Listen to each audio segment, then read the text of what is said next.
Priyanka death మిస్టరీపై అధికార విపక్షాల మధ్య మాటల యుద్ధం ముదిరింది. ప్రియాంకని కారుతో ఢీకొట్టిన నిందితులకి అధికార పార్టీలోని కొందరు సహకరించారని వైసీపీ ఆరోపించింది. సిబిఐ విచారణకి డిమాండ్ చేసింది. మరోవైపు ప్రియాంక కేసు దర్యాప్తు నిష్పక్షపాతంగా సాగుతుందన్నారు టీడీపీ నేతలు. ప్రియాంక కేసు విషయంలో ఎవరు దుష్ప్రచారం చేసినా శిక్ష తప్పదన్నారు టీడీపీ ఎమ్మెల్యే ఆదిరెడ్డి వాసు. మెడికో ప్రియాంక మరణం రాజమండ్రి రాజకీయాలను కుదిపేస్తోంది. ప్రియాంక మర్డర్ అటెంప్ట్ ను 3 రోజుల పాటు ఎందుకు గోప్యంగా ఉంచారని ప్రశ్నించారు వైసీపీ నేత మార్గాని భరత్. 3 రోజుల పాటు నిందితులు ఎక్కడున్నారు? నిందితులు పరారీలో ఉన్నారా? పోలీసుల కస్టడీలో ఉన్నారా? లేక అధికార పార్టీ అండతో నిందితులను దాచిపెట్టారా అని ప్రశ్నించారు భరత్. ప్రియాంక కేసు విషయంలో పోలీసుల స్టేట్మెంట్ అనుమానాలకు తావిస్తుందన్నారు భరత్. ఈయన డిఎస్పీ అంటాడు, చిన్న యాక్సిడెంట్ అంటాడు. ఎమ్మెల్యే అంటాడు ఇది హిట్ అండ్ రన్, కేవలం హిట్ అండ్ రన్, మద్యం మత్తులో అంటాడు. అసలు ఎక్కడికి వెళ్ళిపోతా ఉన్నాం? మనం సమాజంలో ఉన్నామా?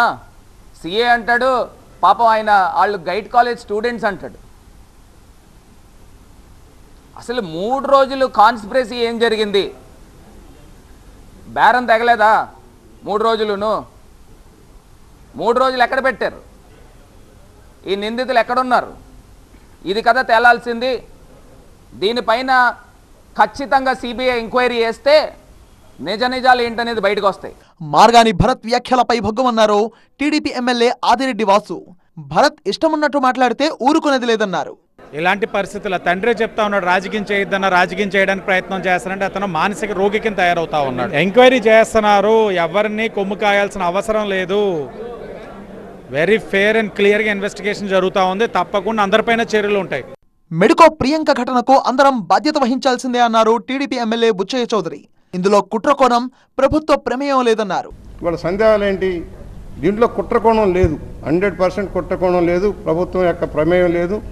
సకాలంలో స్పందించారు, అధికారులు అంతా కూడా స్పందించారు, చర్యలు తీసుకున్నారు. దురదృష్టం, అమ్మాయి మరణం బాధాకరం. మరోవైపు ప్రియాంక కేసులో నిందితులను వదిలే ప్రసక్తే లేదంటున్నారు అధికారులు.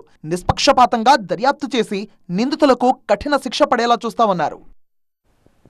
ఏపీలో జూనియర్ డాక్టర్లు సమ్మెబాట పట్టారు. స్టైఫండ్ పెంచాలంటూ స్టేట్ వైడ్ గా ఆందోళనకు దిగారు. నల్ల బ్యాడ్జీలు ధరించి హాస్పిటల్ ముందు నిరసన తెలిపారు. దాంతో ప్రభుత్వ హాస్పిటల్లో ఓపీ, నాన్ ఎమర్జెన్సీ సేవలకి అంతరాయం ఏర్పడింది.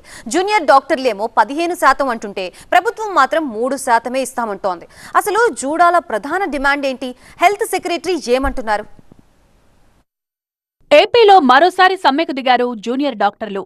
జీవో ప్రకారం ఉపకార వేతనాన్ని 15% పెంచాలంటూ విధులు బహిష్కరించారు. హెల్త్ సెక్రటరీతో జరిపిన చర్చల్లో పురోగతి లేకపోవడంతో నాన్ ఎమర్జెన్సీ సేవల్ని నిలిపివేశారు. ఈ సమ్మెలో ప్రభుత్వ మెడికల్ కాలేజీలు, బోధనా ఆస్పత్రుల్లో పనిచేసే ఇంటర్న్లు, పీజీలు, సీనియర్ రెసిడెంట్లు పాల్గొన్నారు. ఈ ఏడాది జనవరి నుంచి స్టైఫండ్ పెంపు వర్తింపజేసి చెల్లింపుల్ని క్రమబద్ధీకరించాలన్నది ప్రధాన డిమాండ్. అలాగే 15% ఉపకార వేతనం పెంపుపై రాతపూర్వక హామీ ఇవ్వాలని కోరుతున్నారు జూడాలు. ఒకే ఒక్క ప్రధాన డిమాండ్తో సమ్మెకు దిగామంటున్నారు జూనియర్ డాక్టర్లు. ఇచ్చిన మాట ప్రకారం ఉపకార వేతనాన్ని 15% పెంచాలని డిమాండ్ చేస్తున్నారు. గవర్నమెంట్ ఏదైతే 2 సంవత్సరాలకు ఒకసారి 15% హైక్ చేస్తారనే ఉందో అది వాళ్ళు క్రమబద్ధంగా చేయాలి అనేది మేజర్ ఫస్ట్ వచ్చే ఇది డిమాండ్ అండి. మేమేదో వర్క్ లోడ్ గురించి మేము అసలు మాట్లాడుకోవట్లేదు, దాని గురించి స్పెషల్గా చెప్పాల్సిన అవసరమూ లేదు. ఒక గవర్నమెంట్ హాస్పిటల్ అంటే ఒక డాక్టర్ ఉదయం వస్తే ఎన్ని గంటల వరకు ఎమర్జెన్సీలో పోస్టెడ్ కానీ ఎన్ని గంటలు పని చేస్తున్నారు ఏంటి అనేది దానికి మాకు రైట్ఫుల్గా వచ్చేదానికి మేము చేసే డిమాండ్ ఇది. అంతకు మించి మేము ఎక్స్ట్రాగా కావాలి ఏంటి అనేది కాదు. వాళ్ళు ఇచ్చిన పర్సంటేజ్ హైకు టైం ప్రకారంగా రావాలి అనేది మేజర్ డిమాండ్. స్టైఫండ్ పెంపుపై వివాదం లేకుండా పర్మనెంట్ జీవో ఇవ్వాలంటున్నారు జూడాలు. ప్రభుత్వం 3% పెంచుతామని చెప్తోందని, దానికి ఒప్పుకునేది లేదని తెగేసి చెప్తున్నారు. ఇయర్లీగా మన కంపేరింగ్ వేరే స్టేట్స్ వాళ్ళలో చూసి 5% అలా 3% అలా అడుగుతున్నాము. అండ్ సెకండ్ది ఈ ఇయర్ 15% ఇచ్చేసి నెక్స్ట్ నుంచి ఇంకా ఇలాంటి స్ట్రైక్స్ ఏ ప్రాబ్లం రాకుండా ఒక కొత్త జీవో, పర్మనెంట్ జీవో రావాలని మేము రిక్వెస్ట్ చేశాం. స్టైఫండ్ పెంపుపై ప్రభుత్వం నుంచి స్పష్టమైన హామీ రాకపోతే దశల వారీగా ఆందోళనలు ఉధృతం చేస్తామంటున్నారు జూనియర్ డాక్టర్లు. ప్రభుత్వంతో జరుగుతున్న నెగోషియేషన్స్ని బట్టి మా కార్యాచరణ ఏంటనేది మేము వెల్లడించడం జరుగుతుంది. ప్రస్తుతం 4 రోజుల పాటు ఉదయం 9 నుంచి సాయంత్రం 4 గంటల వరకు నాన్ ఎమర్జెన్సీ సేవల్ని నిలిపేసి నిరసనల్లో పాల్గొంటారు. అయితే ఈ నెల 15 లోపు స్టైఫండ్ పెంపుపై స్పష్టమైన హామీ ఇవ్వకపోతే 17 నుంచి పోరాటాన్ని ఉధృతం చేస్తామంటున్నారు జూడాలు.